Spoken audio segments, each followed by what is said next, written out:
नकली हीरे का राज। गांव में एक गरीब लड़का अर्जुन अपनी माँ के साथ रहता है।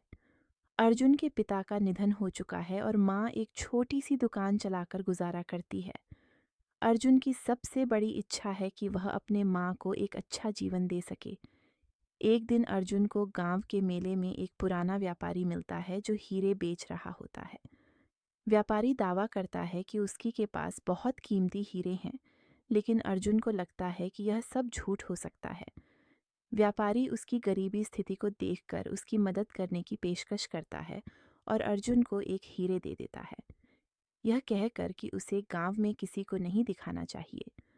अर्जुन उस हीरो को लेकर घर आता है और अपनी माँ को दिखाता है। उसकी माँ उसे समझाती है कि ऐसे हीरे से कोई फायदा नहीं होता और सच्ची मेहनत और ईमानदारी से ही सफलता मिलती है। लेकिन अर्जुन को व्यापारी की बातों में विश्वास हो जाता है और वह सोचता है कि यह हीरा उसकी किस्मत बदल देगा। अर्जुन हीरे को लेकर शहर जाता है और उसे एक बड़े व्यापारी को दिखाता है, लेकिन व्यापारी हीरे की पहचान को बदल देता है और बोलता है कि हीरा नकली है। अर्जुन यह बात सुनकर दुखी हो जाता है और अपने गांव लौटता है, लेकिन जल्द ही उसे पता चलता है कि वह व्यापारी ने उसे धोखा दिया है और हीरा को बदल दिया है। अर्जुन बहुत निराश होता है और अपने आप को बेवकूफ़ समझता है। अर्जुन ने अब ठान लिया कि वह मेहनत से ही अपनी स्थिति को बेहतर बनाएगा। वह गांव में काम करने लगता है, छोटे मोटे व्यवसाय करता है और धीरे धीरे अपनी स्थिति सुधार है।